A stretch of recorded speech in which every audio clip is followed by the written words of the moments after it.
ڈالا تو اس ذکر کے بعد پھر یہ ذکر آنا کہ ہم نے اونٹ کو کیسا پیدا کیا۔ میرے ایک استاد تھے، اللہ پاک ان کو غریق رحمت فرمائے، نشتر پارک میں جب بم دھماکہ ہوا تھا میلاد شریف میں، اس میں انہوں نے جامع شہادت پائی۔ حضرت علامہ مولانا شیخ الحدیث مختار احمد صاحب قادری رحمۃ اللہ علیہ، وہ ہمیشہ اس آیت کو پڑھا کرتے تھے۔ اگر کوئی بھی طالب علم آ کر کہتا نا کہ استاد فلاں چیز دیکھی کیا خوبصورت تھی، تو حضرت فرماتے تھے تو اس چیز کو کیا دیکھتا، اونٹ کو کیوں نہیں دیکھتا، اللہ نے کتنا خوبصورت بنایا۔ اور ساتھ میں رب کریم نے یہ فرمایا ہے کیا وہ نہیں دیکھتے اونٹ کو کہ ہم نے اونٹ کو کیسا پیدا کیا۔ رب کریم نے قرآن مجید فرقان حمید میں یعنی ہاتھی کا ذکر نہیں فرمایا واضح طور پر، یا کسی اور بڑے جانور کا ذکر نہیں فرمایا، لیکن اونٹ کے ذکر کو کرتے ہوئے رب کریم نے اپنی قدرت کے اس عظیم شاہکار کے لیے فرمایا کہ دیکھو ہم نے اونٹ کو بنایا کیسے۔ اب مسئلہ یہ ہے کہ ہمیں اونٹ سے صرف اتنی غرض ہے کہ بقرہ عید پر ہم نے اس کو خرید کر قربانی کرنا ہے، اور قربانی کرنے سے پہلے پھر ہم نے پبلک کو جمع کرنا ہے، اور 4-5 بہترین کیمرہ مین اس کی ویڈیو بنائیں گے، اور اس کے بعد اس کو ذبح کر دیا جائے گا۔ اس سے زیادہ کہ ہمیں پتہ ہے نہیں۔ انشاءاللہ آج کے درس میں آپ کو بتاؤں گا کہ اللہ تبارک و تعالیٰ نے اونٹ کو جب اتنا فرمایا کہ دیکھو ہم نے اونٹ کو بنایا کیسے۔ سب سے پہلی چیز تو یہ ہے اتنے بڑے جانور پر تم قابو پاؤ گے کیسے۔ آپ نے دیکھا ہوگا بقرہ عید کے زمانے میں ہمارے یہ جو طلبہ ہیں، چھوٹے چھوٹے بچے، وہ ایک پتلی سی ڈوری ہوتی ہے اور اس کو لے کر چل رہے ہوتے ہیں۔ اتنا سا بچہ اور اتنا اونچا 6 فٹ کا 8 فٹ کا اونٹ جو ہے وہ بڑے مزے سے اس کو لے کے ٹہلا رہا ہوتا، نہ ادھر جائے، وہ جہاں ڈوری کھینچے وہ ادھر۔ یہ کمال اس ڈوری کا نہیں ہے، یہ کمال اس پیدا کرنے والے کا ہے کہ جس نے اس جانور کو تمہارے قابو میں کر دیا۔ اگر وہ آ جائے نا اپنی آئی پہ تو پھر وہ زمانے کو بھی نچا کر رکھ دے۔ اس کی طاقت کا یہ علم کہ آپ اس کو لے کر چلتے ہیں، اونٹنی کا آپ دودھ پیتے ہیں، ذبح کر کے آپ اس کا گوشت کھاتے ہیں، اور اگر آپ کو سواری کرنی ہو تو رب نے اس سواری کو بھی آپ کے لیے اتنا آسان کر دیا۔ تو یہ ساری چیزیں تو ہو گئیں اپنی ایک طرف۔ اب آئیے دوسرا مسئلہ یہ ہے کہ رب کریم نے دوسرے مقام پر فرمایا، اور قرآن مجید کی ایک نہیں مختلف آیتوں میں اونٹ کا ذکر ہوا ہے۔ میں نے تو ابھی ایک آیت پڑھی، اب دوسری آیت میں کیا ہے؟ وَلَكُمْ فِيهَا جَمَالٌ حِينَ تُرِيحُونَ وَحِينَ تَسْرَحُونَ، کہ اس اونٹ کو تم صبح سے لے کر شام تک اپنے کام میں استعمال کرو، اور شام سے لے کر رات تک تم اسے استعمال کرو۔ یہ وہ جانور ہے جو کبھی تھکتا ہی نہیں ہے۔ ہاں، اس کے اندر اتنی قوت اللہ نے رکھی ہے کہ گھوڑا ہو کہ ہاتھی ہو یا کوئی بھی جانور ہو، ایک وقت آتا ہے کہ وہ چلنا چھوڑ دیتا۔ گھوڑے کی ایک لمٹ ہے، اس لمٹ پر جا کر وہ پھر آپ اسے ڈنڈا مار دیں، دھکا دے دیں، کچھ بھی کر دیں، نہیں چلنا تو نہیں چلنا۔ تو رب کریم نے فرمایا کہ تم صبح لے کر اس کو نکلو تو شام تک چلے گا، اور شام سے لے کر رات تک اس کو لے کر چلو تو یہ تب بھی چلتا رہے گا۔ یہ ہے حین تریحون وحین تسرحون۔ یہ اس کا مطلب ہے کہ تذهبون به اول النہار وتسرحون آخر النہار، صبح سے شام تک یہ چلتا رہتا۔ پھر تیسری آیت میں رب کریم نے فرمایا اے اونٹ تیری کیا شان ہے، وَالْبُدْنَ جَعَلْنَاهَا لَكُمْ مِنْ شَعَائِرِ اللَّهِ، 17واں پارہ۔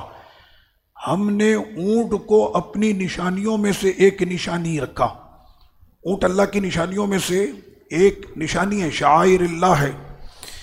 اسی لیے کہتے ہیں نا جس پر بڑا والا دم پڑے اس کو کیا کہتے ہیں؟ بدنا۔ کیا کہتے ہیں؟ بدنے سے مراد کیا ہوتا ہے؟ حج کے موقع پر، چلے میں شرعی مسئلہ بھی آپ کو بتا دیتا ہوں۔ شرعی مسئلہ یہ ہے کہ عرفات کر لیا، مزدلفہ کر لیا، رمی کر لی، رمی کرنے کے بعد اس نے قربانی بھی کر لی، حلق بھی کروا لیا، حج کے سارے مناسک ارکان اس نے ادا کر لی۔ ابھی اس کے اوپر ایک جو ہے رکن اعظم باقی ہے۔ وہ کیا ہے رکن اعظم؟ طواف زیارت۔ اگر طواف زیارت سے پہلے کوئی اپنی زوجہ کے قریب چلا گیا، سمجھ گئے آپ، اس کے اوپر پھر پڑے گا اونٹ۔ اس کا نام ہوتا ہے بدنا. اور قرآن مجید نے کہا والبدن جعلنا لکم من شعائر اللہ. تو یہ اونٹ جو ہے یہ اللہ کی نشانیوں میں سے ایک نشانی ہے. مفسرین قرآن مجید کے وہ یہ فرماتے ہیں کہ اللہ پاک نے پہلے آسمان کا ذکر کیا، پھر زمین کا ذکر کیا، پھر پہاڑوں کا ذکر کیا. زمین، آسمان، پہاڑوں کے ذکر کے ساتھ پھر اونٹ کا ذکر. تو رب کریم نے فرمایا کہ جس طرح یہ عظیم نشانی آسمان ہے، یہ عظیم نشانی ہماری زمین ہے، یہ پہاڑ ہماری قدرت کے عظیم شاہکار ہیں، اس اونٹ کو بھی کم نہیں سمجھنا، یہ بھی پورے زمین و آسمان کی کلابیں ہلا دیتا. اس کے اندر بھی ہم نے اتنی جو ہے وہ طاقت رکھی. بہت بڑے علامہ ہیں شرح، وہ فرماتے ہیں کہ اگر تمہیں اونٹ کی معرفت حاصل کرنی ہو تو آؤ میرے ساتھ صحرا میں، پر میں تم کو دکھاتا ہوں کہ اونٹ کے اصل جوہر ہے کیا. وہ تو شہر کراچی میں آنے کے بعد بیچارہ خود ہی مریل ہو جاتا. یہ نکلا وہ باہر تو ادھر سے گاڑی آئی، ادھر سے موٹر سائیکل، ادھر سے رکشا. وہ کہتا میں یہاں پر کیا چلوں، یہاں پر تو چلنے کی جگہ نہیں ہے. کبھی میرے ساتھ ریسنگ لگانی ہو تو آ جاؤ تھر کے صحرا میں، پھر میں تم کو دکھاتا ہوں کہ میری اصل میں جوہر اور قابلیت میری وہ ہے کیا. تو رب کریم نے اس کو اتنا عظیم رکھا کہ تمام جانوروں کے اندر اس کی جو پاور ہے وہ بہت زیادہ. پہلی اس کی جو کوالٹی، اس میں صبر کی قوت اور برداشت کی جو اس میں قوت ہے، اسی وجہ سے اس کو کہا جاتا ہے صحرا کا جہاز. اس کی وجہ یہ ہے کہ انسان کے جسم سے اگر 12% جو مقدار ہے پانی کا جو انسان کے جسم میں ہر وقت رہتا، اگر 12% پانی کم ہو جائے تو انسان کی موت واقع ہو جائے گی، انسان کی موت واقع ہو جائے. لیکن اونٹ کی یہ صلاحیت ہے کہ اگر اس کے 40% بھی اس کے جسم کا پانی خشک ہو جائے یہ تب بھی ویسے ہی تر و تازہ رہتا، کیونکہ اس کا سارا کام ہوتا ہی صحرا میں. اس وجہ سے اللہ نے اس کو جیسے کہا نا کہ یہ صحرا کا جہاز ہے. ایک جہاز میں آپ لوگ کیا کیا ڈالتے ہیں، اس میں ڈیزل بھی ہے، اس میں انجن بھی ہے، اس کے اندر جو ہے اور بھی نہ جانے کتنے آلات لگے ہوتے ہیں، تب جا کر پانی کا جہاز پانی میں اور ہوا کا جہاز ہوا میں وہ فضا کرتا، اڑتا. اب جو صحرا کا جہاز ہے تو اس کے اندر بھی تو صحرا میں رہنے والی ساری کوالٹیاں ہونی چاہیے نا. تو اب اس کی دوسری کوالٹی یہ ہے، آپ نے اونٹ کی پشت کو دیکھا ہوگا ایسے اونچی سی بنی ہوتی، عربی میں اس کو کہتے ہیں سینام.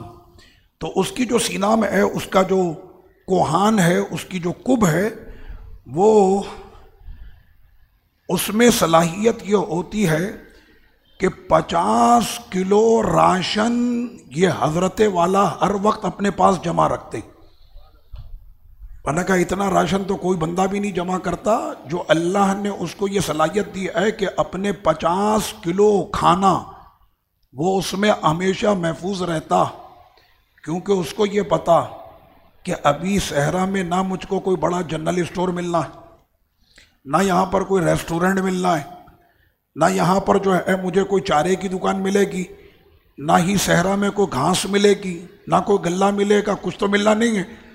تو اللہ تعالیٰ نے اس کوہان کے اندر 50 کلو پورا وزن ہے، 50 کلو وہ اپنی غذا ہمیشہ اپنے پاس رکھتا. 1 مہینے اگر اونٹ کو کھانا نہ بھی ملے وہ تب بھی زندہ رہے گا. اس لیے فرمایا دیکھو ہمارے اونٹ کو کہ ہم نے اونٹ کو کیسا پیدا کیا. پھر رب کریم اس کی ایک اور جو صلاحیت ہے وہ یہ ہے کہ اس کا جو جسم ہوتا ہے نا، اس کے جسم پر بال بہت زیادہ ہوتے ہیں، اور اس بال کی پھر کیفیت اور اس بال کی یہ طاقت ہوتی ہے کہ صحرا میں گرمی کیسی ہوتی. اللہ نہ کرے اگر کسی کو آدھے 1 گھنٹے کے لیے صحرا میں کھڑا کر دو وہ تو پھر فنا فی اللہ ہو جائے گا. یہ اونٹ مہینوں صحرا کے اندر رہتا، نہ اس کو گرمی لگتی ہے اور نہ ہی اس کو زمین کی جو حرارت ہوتی نہ وہ لگتی ہے. وجہ اس کی کیا، یہ بچ کیسے جاتا؟ کہنا وہ جو اس کے جسم پر بال ہیں وہ گرمی کے اندر اسے ٹھنڈک پہنچاتے ہیں، اور جو فرش کی زمین کی جو گرمی ہوتی ہے اس کے بال اس گرمی سے اس کو بچاتے ہیں. یہ اس کے جسم پر جو بال ہے اس بالوں کی یہ کوالٹی ہے کہ وَيَمْنَعُ مِنَ الْوُصُولِ إِلَى الْجِلْدِ، نہ نیچے سے اس کو گرمی لگتی ہے نہ اوپر سے اس کو حرارت محسوس ہوتی۔ اب آئیے، اس کا جو میدہ ہوتا وہ اتنا سخت ہوتا، یعنی اتنا مضبوط اس کا میدہ، صحرا کے اندر ہری گھاس ملے گی؟ صحرا میں تو ہری گھاس نہیں ہوتی، صحرا میں کوئی درخت تو نہیں ہوتا، صحرا تو صحرا۔ اچھا، صحرا کے جو اپنے جڑی بوٹیاں ہوتی ہیں، وہاں کی جو گھاس ہوتی ہے وہ بھی بالکل صحرا کی طرح خشک ہوتی۔ وہ خشک سخت گھاس اس کو آپ جتنی کھلا دیں یہ ساری کھا جائے گا، ڈکار بھی نہیں لے گا۔ اب میدہ اس کا اتنا مضبوط ہوتا ہے کہ جتنی سخت سے سخت گھاس اور سخت سے سخت درختوں کے پتا وہ اس کو بھی آپ کھلا دیں تو یہ ساری چیزیں کھا بھی جائے گا اور بآسانی جو ہے یہ ہضم بھی کر جائے گا، کیونکہ اس کا زیادہ تر تعلق رہتا ہی صحرا کے ساتھ ہے۔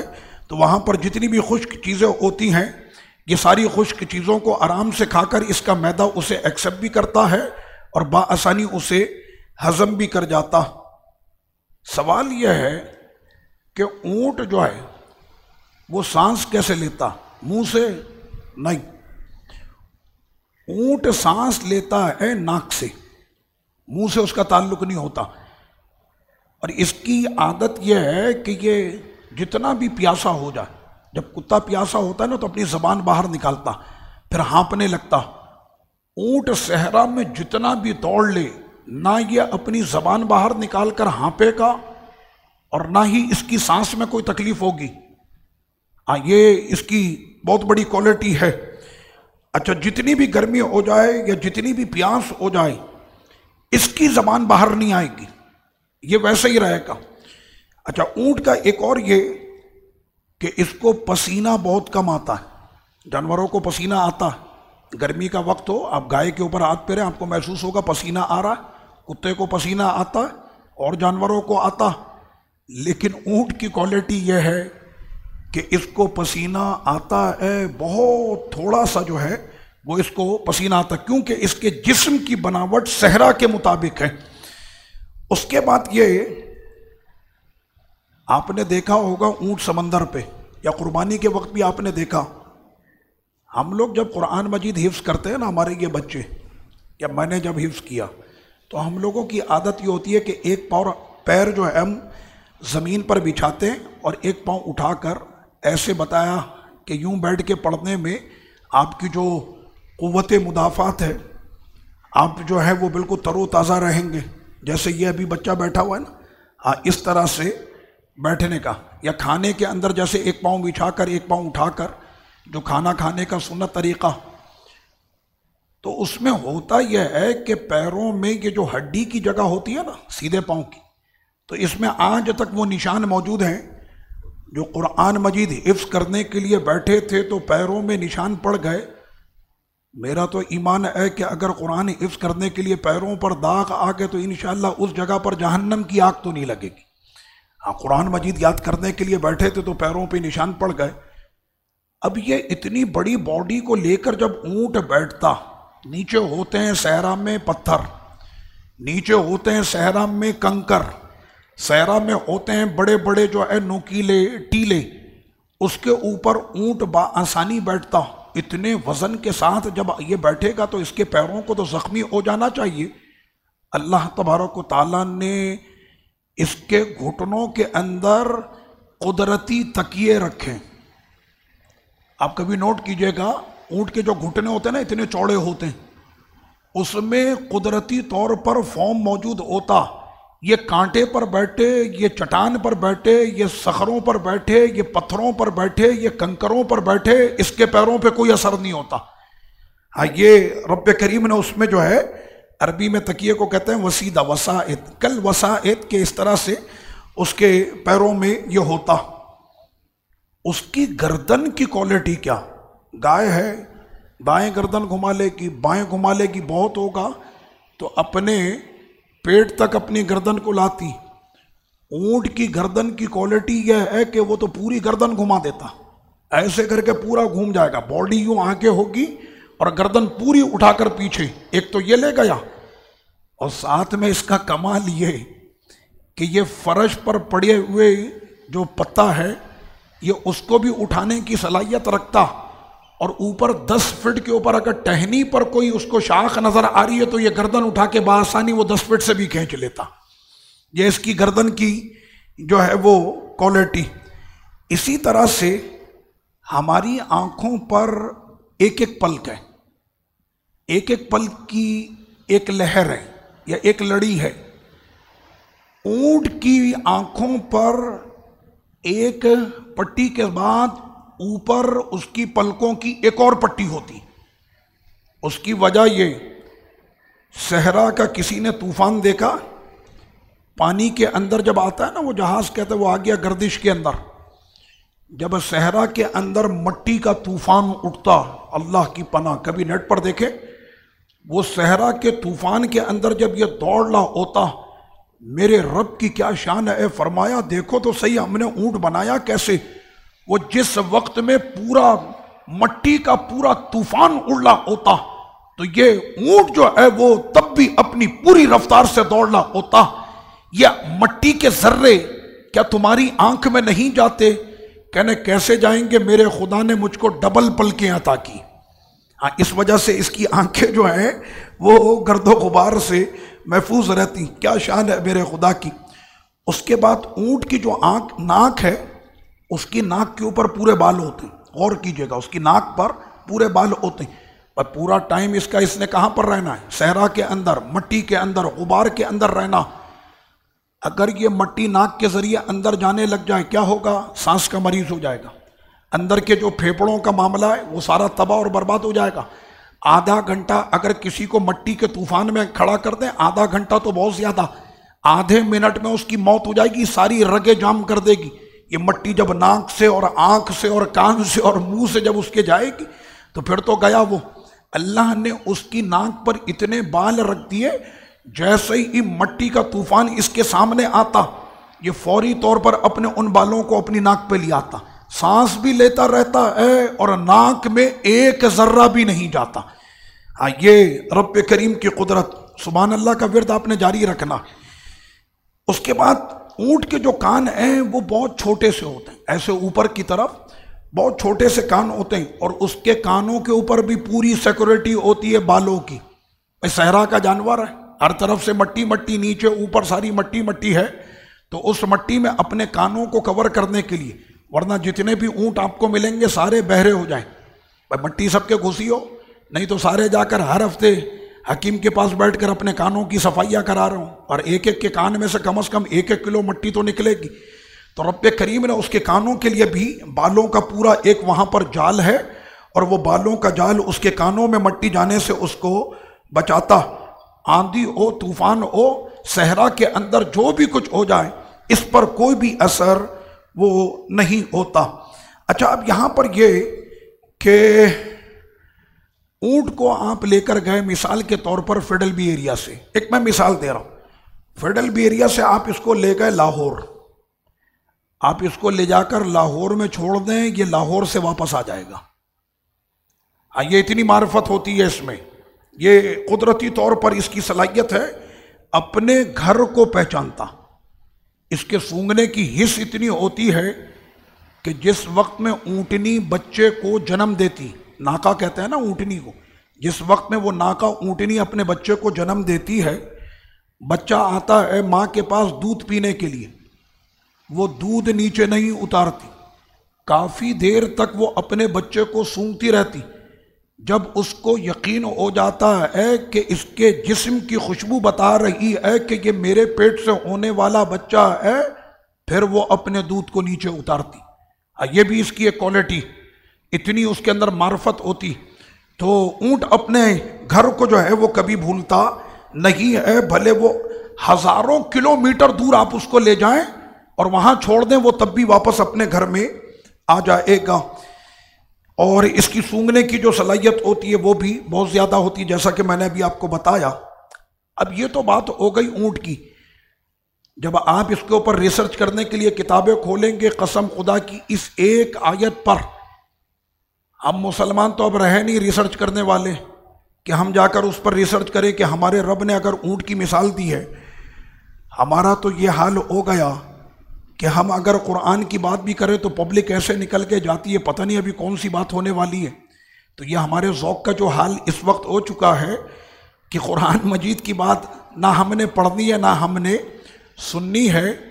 وہ لوگ کہ جن کا ایمان بھی نہیں، انہوں نے جب ان باتوں کے اوپر ریسرچ کیا تو کئی ایسے لوگ تھے کہ جن کی زبان پر کلمہ جاری ہو گیا کہ واقعی میں اگر خدا نے فرمایا کہ ہماری قدرت کا یہ عظیم شاہکار یہ اونٹ ہے تو واقعی میں اللہ نے اس اونٹ میں کتنی صلاحیتیں رکھی۔ اب آئیں بات کرتے ہیں اس کے گوشت کی۔ اونٹ کے گوشت کا سب سے بہترین فائدہ یہ کہ جو لوگ اونٹ کا گوشت کھاتے ہیں ان کو جلد کے امراض نہیں ہوں گے، ایک۔ دوسرا یہ کہ اس میں کولیسٹرول بہت تھوڑا سا ہوتا۔ آج کل ہر ایک بچہ ہوتا ہے نا کہ بھائی دل کا مرض ہو گیا، شریانوں پہ چربی چڑھ گئی، کولیسٹرول کا مسئلہ ہو گیا، کولیسٹرول سے ہم نے بچنا ہے۔ اونٹ کے گوشت میں کولیسٹرول نام برابر ہوتا ہے، یوں سمجھے کہ اس کا گوشت کولیسٹرول سے تقریباً پاک ہوتا۔ اونٹ کا گوشت معدے کے لیے بہت مفید ہے۔ اونٹ کا گوشت اس میں کیلشیم گائے کے گوشت سے زیادہ ہوتی ہے۔ اونٹ کے گوشت میں کیلشیم جو ہے وہ گائے کے گوشت سے وہ زیادہ، اور پروٹین سب کر رہے ہوتے ہیں کہ جناب باڈی بنانی ہے تو پروٹین کا استعمال کرنا پڑے گا، تو اونٹ کے گوشت میں پروٹین جو ہے وہ 17 سے 23% اس کے گوشت میں پروٹین ہوتی ہے۔ بکری اور بکرے کے گوشت سے زیادہ اونٹ کے گوشت میں پروٹین ہوتی۔ اس کے بعد آئیے، اونٹ کے گوشت میں چربی آپ کو نام برابر ملے گی۔ اونٹ کے گوشت میں چربی نام برابر ہوتی بالکل نہیں۔ ایک واقعہ یہ کہ 1984 اور 1985 میں افریقہ میں قحط پڑا، بہت خطرناک قسم کا، آپ چاہیں تو نیٹ پہ سرچ کریں، بہت خطرناک قسم کا جو ہے وہ قحط پڑا۔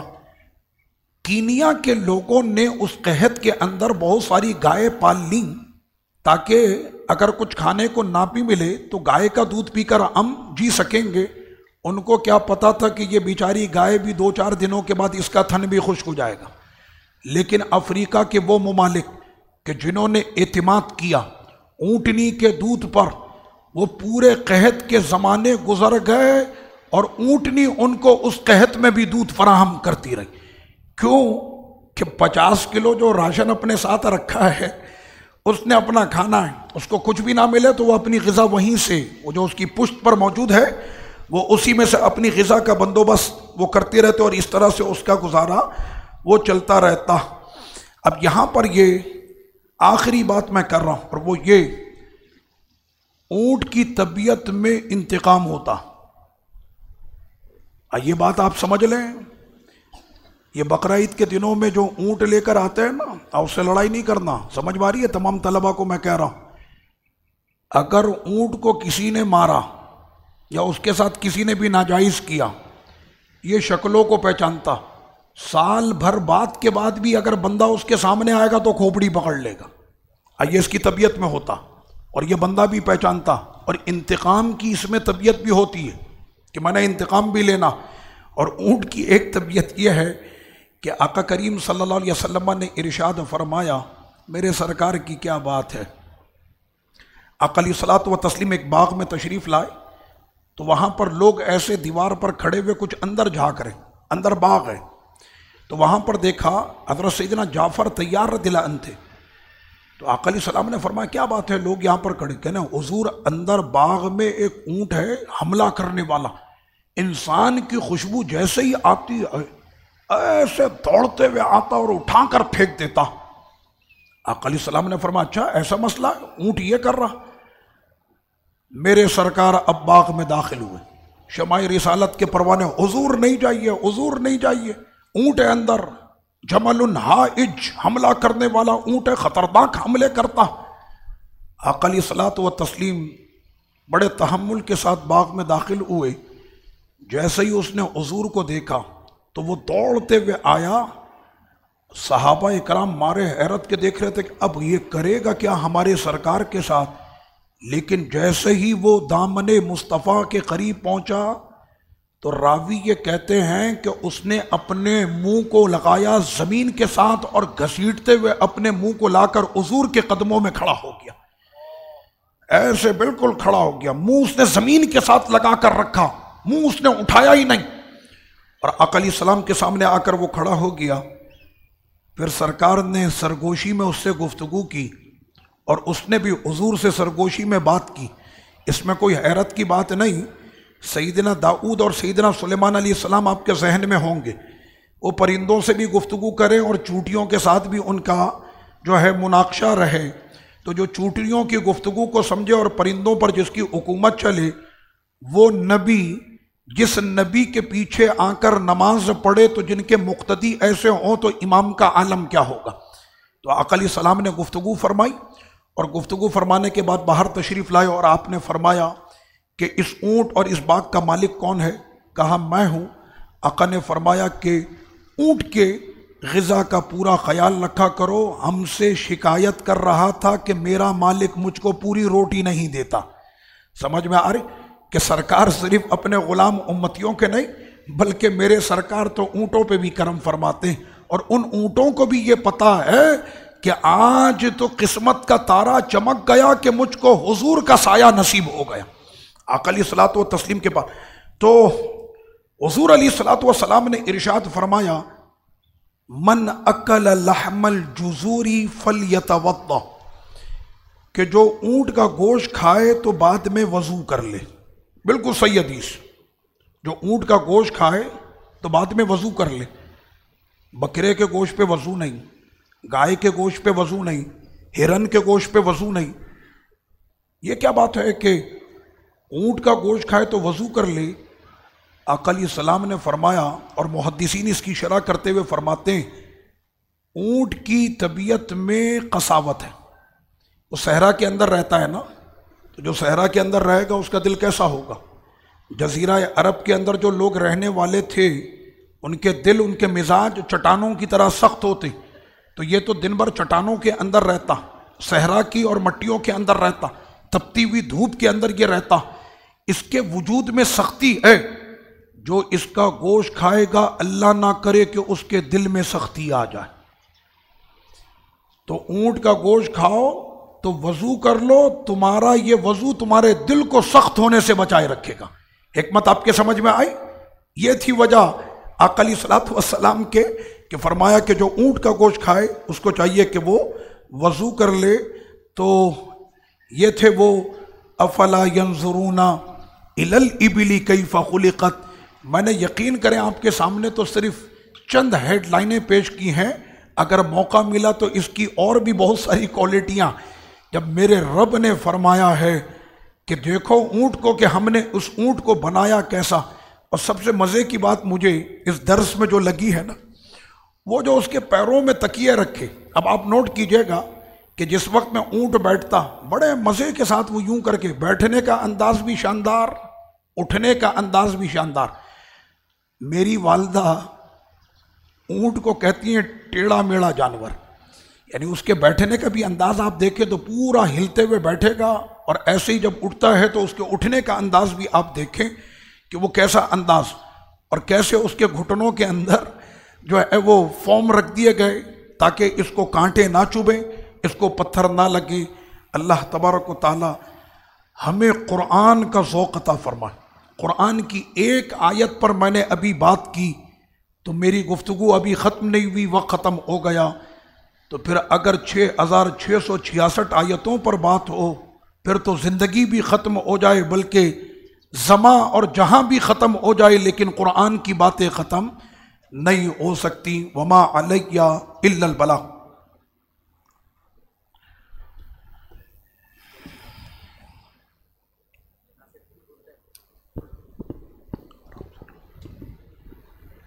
مصطفیٰ جان رحمت پہ لاکھوں سلام، شمع بز میں ہدایت پہ لاکھوں سلام، جے سوہانی گھڑی چمکا طیبہ کا چاند جس سہانی گھڑی چمکا طیبہ کا چاند اس دل افروز سات پلا کو سلام شمع بز میں ہدایت پلا کو سلام غوث اعظم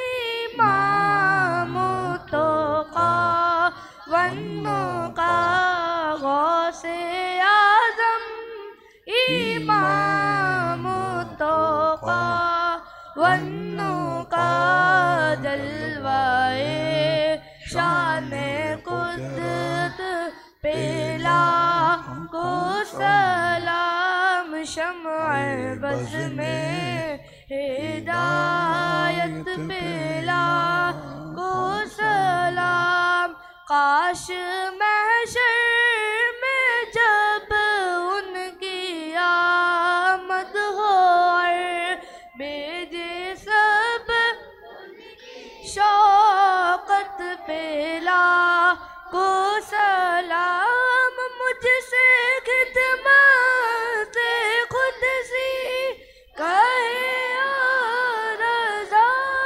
مجھ سے خدمت خود سی کہے رضا مصطفیٰ جان رحمت پلا کو سلام شمع بز میں ہدایت پلا کو سلام الصلاة والسلام علیکہ یا رسول اللہ وعلی آلکہ واصحابکہ یا حبیب اللہ اللہم صلی علی سیدنا و نبینا و مولانا محمد مبارک وسلم وصلی علیہ رب کریم تیری قدرت کے کیا کہنے، تیری شان اور تیری بادشاہی کے کیا کہنے۔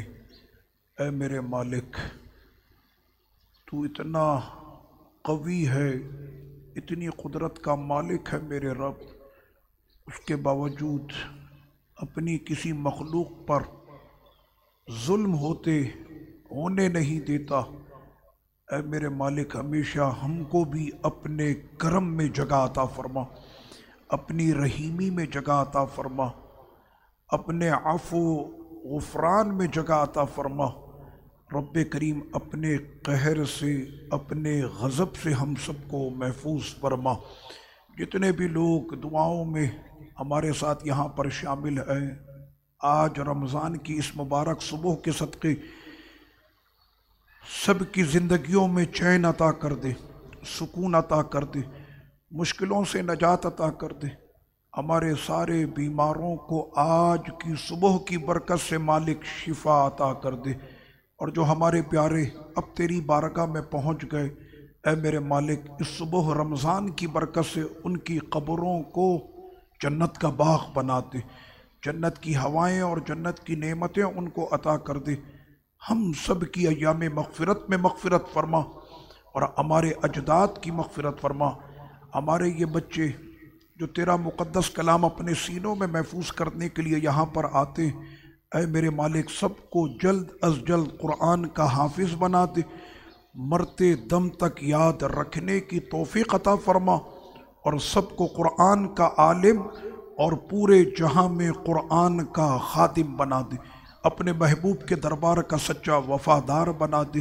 ہماری دعاؤں کو، ہمارے ٹوٹے پھوٹے ان لفظوں کو اپنے قرآن کی مقدس آیتوں کے صدقے اور اپنے حبیب کے چہرے کے انوار و جمال کے صدقے ہماری دعاؤں کو اپنی بارگاہ میں قبول فرما۔